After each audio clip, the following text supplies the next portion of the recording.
From the Presidential Palace, Manila, Dateline Malacañang.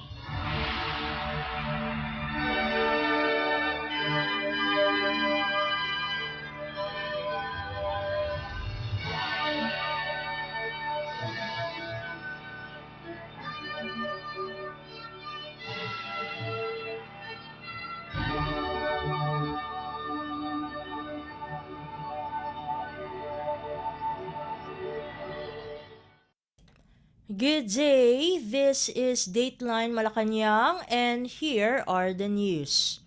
Philippine President Ferdinand R. Marcos Jr. on Wednesday extended his sympathies to the people of Taiwan after it was hit by a 7.2 magnitude earthquake. In a statement posted on social media, the president also assured assistance to all the Filipinos currently in Taiwan. The chief executive added that the Department of Migrant Workers or DMW is diligently ensuring the safety of the 159,480 Filipinos currently residing in Taiwan. President Marcos assured Filipino nationals that the government is ready to assist and support fellow Filipinos in Taiwan in any way possible during this difficult period. Taiwan was hit by a 7.2 magnitude earthquake past 7 Wednesday morning, the strongest tremor to hit the island in over 2 decades. The tremor's epicenter was traced around 25 kilometers southeast of Hualien County. Reports from the local media said the death toll has risen to 9, with 900 people injured and at least 50 people were missing.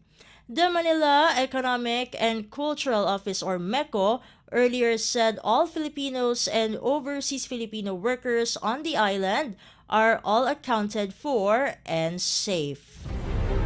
Dateline Malacañang. Meanwhile, Philippine President Ferdinand R. Marcos Jr. on Wednesday led the 16th cabinet meeting at Malacañang Palace in Manila. In a social media post, the Presidential Communications Office or PCO said one of the topics discussed during the meeting was the possible solutions to the traffic congestion in the National Capital Region or NCR. Earlier, the Management Association of the Philippines emphasized that the country's economy is losing 3.5 billion pesos every day due to the immense traffic in Metro Manila. Besides traffic, among the agenda during the meeting with members of the cabinet was the economic outlook of the country for the current year. National Economic and Development Authority or NEDA Chief Arsenio Balisacan emphasized that growth will be driven by private investments supported by reforms in light of the fiscal consolidations of the government. The Bangko Sentral ng Pilipinas or BSP and Department of Finance or DOF also presented their respective reports on the country's inflation, monetary policy, and fiscal situation. Furthermore, the Department of Budget and Management or DBM gives updates on the disbursements and deficit projections for 2024 to 2028. Dateline Malacañang. Philippine President Ferdinand R. Marcos Jr. has signed 2 proclamations creating special economic zones in Pasig City and Tanza in Cavite Province. Proclamations 512 and 513 was signed by the President on April 1st and was made public on Wednesday.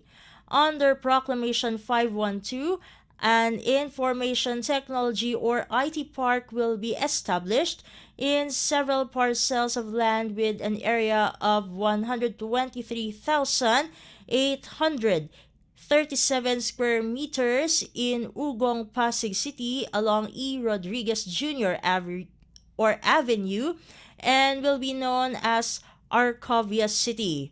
President Marcos also issued Proclamation 513 creating the Metrocast Industrial Estate Special Economic Zone in Tanza, Cavite Province. This proclamation covers around 404,141 square meters of land at Calibuyo Village. Upon the recommendation of the Board of Directors of the Philippine Economic Zone Authority or PEZA, President Marcos issued the two proclamations on the Republic Act or RA 7916 or the Special Economic Zone Act of 1995 as amended by RA 8748. RA 7916, signed into law on February 24, 1995, aims to encourage economic growth through the development of special economic zones called ecozones. Special economic zones are defined in the law as selected areas with highly developed or which have the potential to be developed into agro-industrial, industrial, tourist, recreational, commercial, banking, investment, and financial centers. An ecozone may contain industrial estates, export processing zones, free trade zones, and tourist recreational centers. IT parks are hubs entitled to all benefits given to special economic zones to make it more attractive to foreign investors who would want to set up their own business process outsourcing offices. Dateline Malacañang. Meanwhile, Philippine President Ferdinand R. Marcos Jr. has appointed a new secretary of the National Commission on Muslim Filipinos or NCMF and several other officials in at least 9 other government agencies. In a social media post on Wednesday, the Presidential Communications Office or PCO announced that Sabuddin Abdurrahim was appointed as the new NCMF chief, replacing Secretary Giling Mamondiong. According to the NCMF, Abdurrahim, a former Tawi-Tawi First District Board member, took his oath before Executive Secretary Lucas Bersamin at the Malacañang Palace on March 27th. The President also appointed Renato Reside Jr. as Undersecretary of the Department of Finance or DOF, while Antonio Tabora Jr. was named Presidential Assistant for Cordillera Administrative Region with the rank of Assistant Secretary. Other appointees under the Office of the President or OP include Cynthia Vergara as Assistant Executive Secretary of the OP's Internal Audit Office and Alexander Flores as Assistant Secretary in the Office of the Deputy Executive Secretary for Support Services and Auxiliaries. Meanwhile, Elmer Jude Messina was appointed Deputy Director General of the Philippine Information Agency or PIA, while Rolando Martinez was named Director 4 of the Philippine Space Agency. The Chief Executive also appointed Marcelino Villafuerte II as Director 3 of the Department of Science and Technology, Philippine Atmospheric, Geophysical, and Astronomical Services Administration or DOST Pag-asa, Jesus Sale Jr. as Board Member of the Social Security Commission representing the Workers Group, Julio Balanag as Sangguniang Panlunsod, member of the City of Las Piñas, Penelope De Ausen as Provincial Agrarian Reform Officer 2 of the Department of the Agrarian Reform, and Luz Zenith Europa as Director 4 of the Department of Education or DepEd.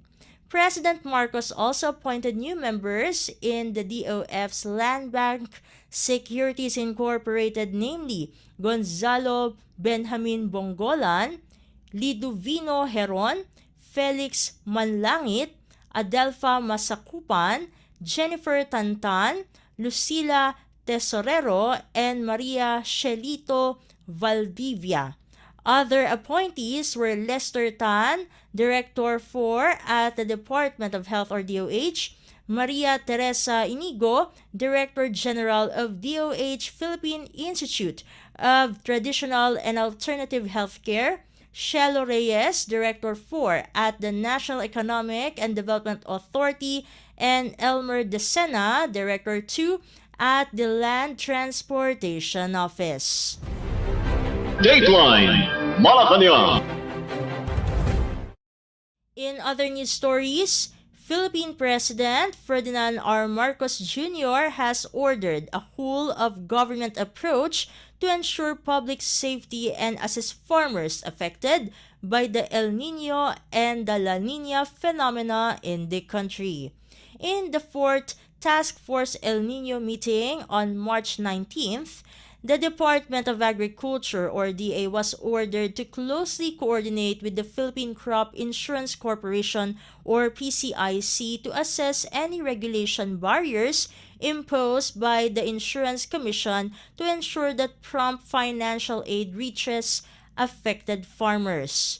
The Department of Environment and Natural Resources, National Water Resources Board or DNR NWRB is mandated to collaborate with the Office of the Civil Defense or OCD to gather data on both water oversupply and undersupply situations.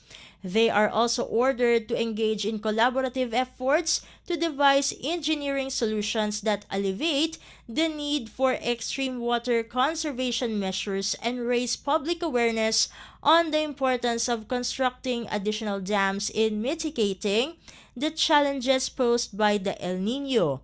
The Bureau of Fire Protection or BFP is also mandated to coordinate with the Department of Health or DOH to assess and implement requisite measures to ensure the safety of health facilities or hospitals from the threat of fire hazards.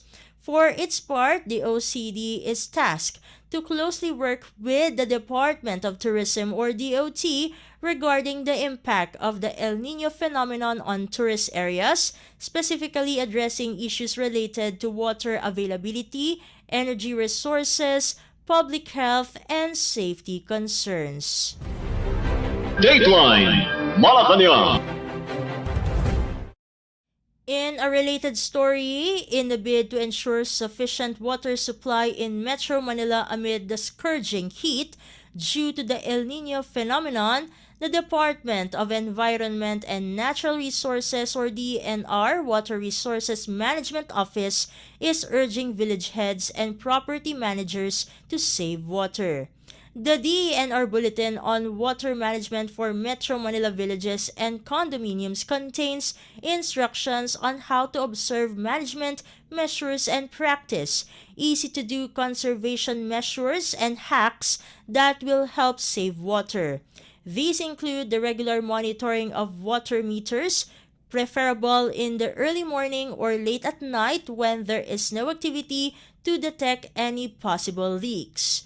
The use of water catchment systems such as drums in downspouts or downspouts is also encouraged to collect and store water that may be used for cleaning while discouraging swimming pool maintenance work that will require draining and replacing the water from the pool. The bulletin also lists easy-to-do tips for households like avoiding the use of dishwashers, running washing machines at full load, and using the right amount of detergents so that less water will be used for rinsing. Meanwhile, some water-saving hacks include placing a small bottled water in the toilet water tank to reduce water used in flushing, using basins in washing fruits and vegetables instead of running water, and fixing water leaks. The bulletin was also jointly issued by the Metropolitan Water Works and Sewerage System or MWSS and the National Water Resources Board or NWRB. Additionally, the DENR said its personnel will be conducting spot checks and information drives in the coming weeks. Dateline Malacañang. And And finally, the Philippine Department of Migrant Workers or DMW has partnered with a North American non-government organization or NGO to help combat the growing concerns of human trafficking and help the victims at the same time. In a news release on Wednesday, DMW officer in charge under Secretary Hans Leo Cacdac said Philippine Ambassador to the United States Jose Manuel Romualdez signed the Memorandum of Collaborative Agreement or MCA on behalf of the department with Polaris Project Chief Executive Officer Catherine Chan. The MCA outlines the framework for a comprehensive service that will aid victims of human trafficking in recovery, legal advocacy, repatriation, and community reintegration. Undersecretary Cacdac said the partnership with Polaris Project follows the directives of former DMW Secretary Susan Ople and shows the agency's commitment to eradicating human trafficking. As part of the collaboration, Cacdac said the DMW pledges to provide shelter and repatriation support alongside legal aid for Filipinos embroiled in trafficking-related legal battles. The DMW will also spearhead the reporting process to the Philippine Interagency Council Against Trafficking or IACAT to ensure the prosecution of those implicated in trafficking activities. The DMW will work closely with the Philippine Embassy's consular section to facilitate the documentation processes for survivors and victims of human trafficking, including passport renewals, extensions, and the issuance of travel documents. Meanwhile, Polaris Project commits to extending all necessary assistance to Filipino victims referred through their National Human Trafficking Hotline, particularly in the evaluation of human trafficking cases and other forms of exploitation committed against Filipino nationals. The Polaris Project is a non-profit NGO in North America that aims to combat human trafficking and modern-day slavery and strengthen the anti-trafficking movement through a comprehensive approach. It is known for spearheading a movement centered on survivor welfare, justice, and equality and administers the United States National Human Trafficking Hotline that helps survivors receive essential support and have access to services. It also helps ensure that traffickers face legal consequences. Dateline Malacañang. Before we conclude our program, we would like to invite everyone to come and visit our Facebook page and YouTube channel at Radyo Pilipinas World Service. You will be able to hear and view our Filipino and English programs, including news updates here in the Philippines. Kindly subscribe, like, and share our posts as well. And that concludes this edition of Dateline Malacañang for Radyo Pilipinas World Service. This has been Steph Vicente. Good day and stay safe, everyone. From the Presidential Palace, Manila, Dateline Malacañang.